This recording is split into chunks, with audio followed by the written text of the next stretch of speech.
Over 20 years ago, I coined the expression think big, and it's been a part of my life ever since. It's also come true. I became an even bigger success after I said it than I was before. And that's one reason I think it's an important way to think. It obviously works, and that's what I'm going to talk about today. What I said exactly in my first book, The Art of the Deal, is as follows. I like thinking big. I always have. To me, it's very simple. If you're going to be thinking anyway, you might as well think big. That book was a bestseller, and it's considered a business classic at this point. But I never thought those words would become bestsellers in their own right. It's an interesting point that I'm famous for two very short statements. Think big and you're fired.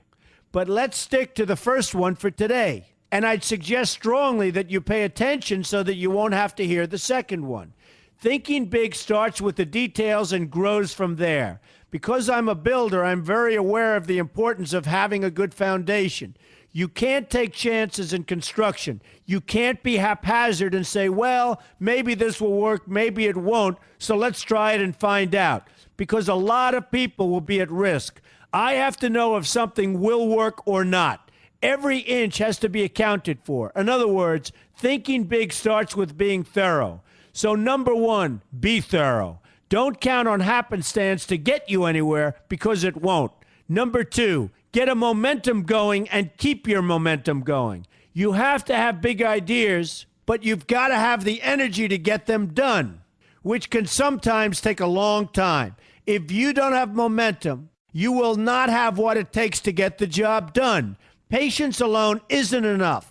I have a lawyer friend who used to refer to me as the reverse tornado who builds everything in his path. I always like that because it implies a lot of energy and a lot of momentum. And that's exactly what it takes to get anything done. So keep your momentum going.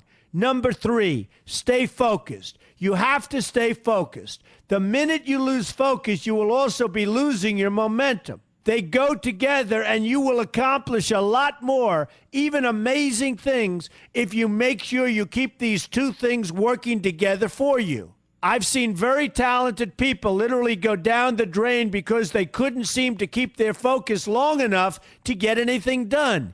In this day of multitasking, that can be a real challenge, but it's absolutely necessary. Ask yourself this question: what should I be thinking about right now? That simple question can restore your focus in no time at all. And your answer right now should be listening to Donald Trump. Number four, look at the solution, not the problem. This is very important if you ever want to learn to think big. And here's why. No matter what you do, you're bound to run into problems. It's just part of life, a part of business, a part of anything worth doing.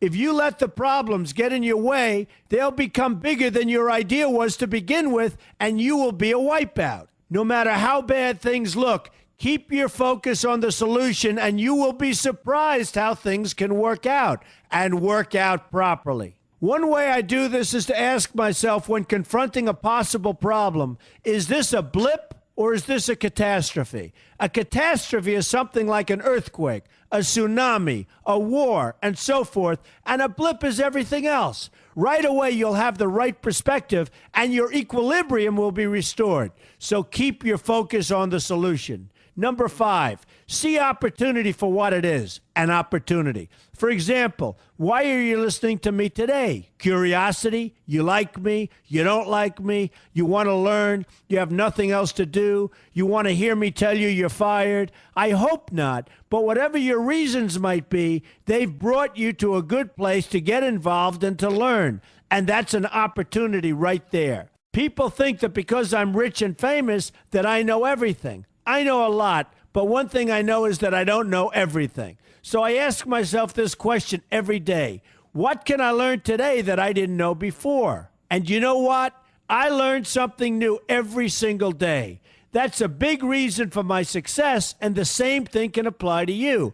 Take the time to see today as an opportunity, and you'll be surprised by what can come your way. Be open to new ideas, and you will be creating your own opportunities before too long. Number six, know everything you can about what you're doing. That's a good way to cover your bases. Another good way is to read the book Robert Kiyosaki and I have written together, Why We Want You to Be Rich. It's about covering your bases and knowing what's going on.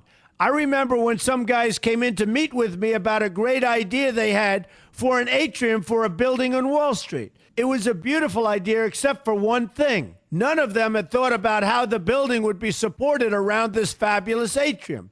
They didn't take into account the steel columns that were necessary to support a 72-story building, a very big and embarrassing oversight that could have been avoided if they'd taken the time to think about what they were doing. Don't let that happen to you. Know what you're doing first. Number 7, be lucky. Remember the old saying, the harder I work, the luckier I get. Well, it happens to be true.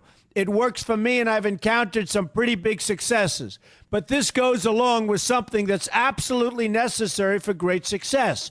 Be passionate. You have to love what you're doing if you want to be successful at it. My father told me that it's absolutely true. I might work 7 days a week, but it doesn't seem like work to me because I love what I'm doing. If you don't like what you're doing, find something else to do, or do it part-time until you can find something full-time. You will never be successful, happy, or healthy unless you're doing what you love to do. That's just the way it is. So give it some thought. In fact, give it a lot of thought. For example, if you're feeling frustrated, there are 2 ways to look at the situation. Frustration can mean that maybe you're expecting too much, or it can be an indication that you know you should be or could be doing more. Use frustration as a motivator. Use it to get where you want to go instead of staying where you don't want to be. But above all, be passionate. That's the fast track to success, no matter what your interests are. Number 8, see yourself as victorious. That can zap negativity immediately and put a positive spin on problems. I've gotten to the point where I see problems as challenges that I'll enjoy meeting and dealing with. My point here is that no matter what you do, you will encounter problems. Why not see them as challenges instead and know that you are more capable of dealing with them? That's positive thinking with a realistic slant. When I go into negotiations, I keep an open mind to what may happen. But I can tell you that there's already a done deal attitude on my part. I've already thought the process through to the extent that I know everything will be better off if they agree with what I've come up with because I've taken both sides into account. I enter the situation with a victorious attitude, and I've had enough victories to know that this attitude works. Use it. Number 9, be smart. Know that you have something unique to offer because you do use the tools that are provided for you and remain open to new ideas. That's being smart. That's also where innovation comes from. Being smart means you know how to use what you've got. That doesn't mean there's nothing left to learn, but it means that you will have the ability to learn and move forward with success. And success is very important. Success is what you want. Just be successful. Believe me, you'll be happier. I know people who have had very few real advantages in life, and yet they've managed to become giant successes. They figured out how to use what they had, not to dwell on what they didn't have. I'm convinced that everyone has something useful to offer, and if you apply yourself diligently, you'll find that you have what it takes to succeed, and you're going to be a lot happier for it. Number 10, above all, never give up. Never, never, never give up. The only time you will be a failure is if you quit trying.